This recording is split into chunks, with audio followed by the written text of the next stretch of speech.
जय भीम साथियों, आज हम बात करेंगे उस इतिहास की जिसे जानना हमारे लिए ज़रूरी है।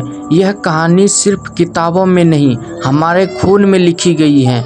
यह कहानी है दलित आंदोलन की। हम शुरुआत करेंगे उस समय से जब भारत में वर्ण व्यवस्था ने लोगों को 4 वर्गों में बांट दिया था।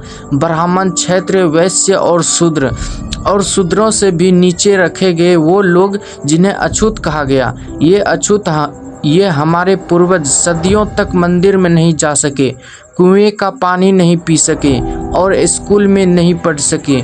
उनके साथ इंसान जैसा नहीं, जानवर जैसा व्यवहार किया गया। लेकिन इतिहास हमेशा नहीं ऐसा रहा।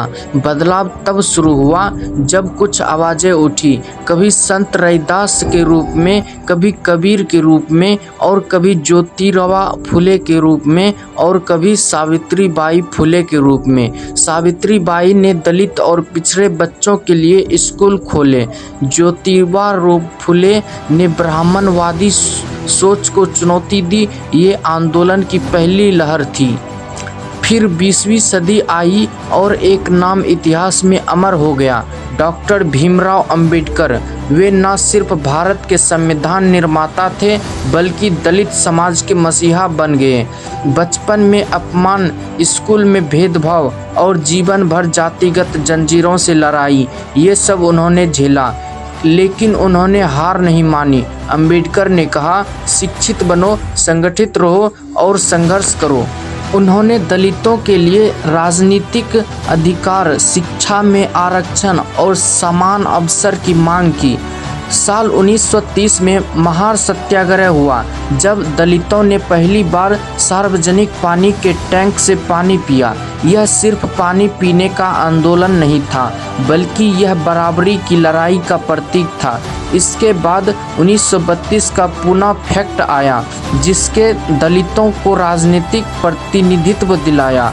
लेकिन अंबेडकर जानते थे कि जब तक मानसिक गुलामी खत्म नहीं होगी, तब तक असली आज़ादी नहीं मिलेगी। इसीलिए उन्होंने 14 अक्टूबर 1956 को नागपुर में लाखों अनुयायियों के साथ बौद्ध धर्म अपनाया।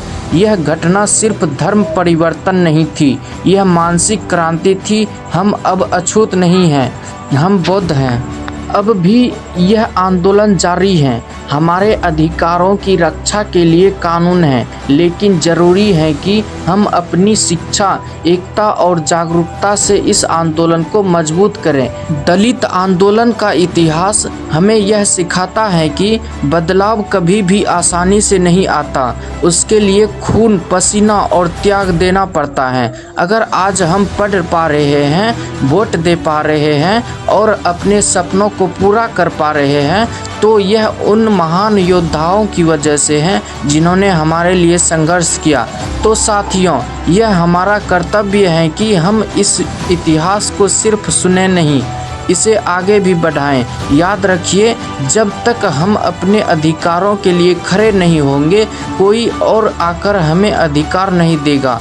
जय भीम, नमो बुद्धाय साथियों।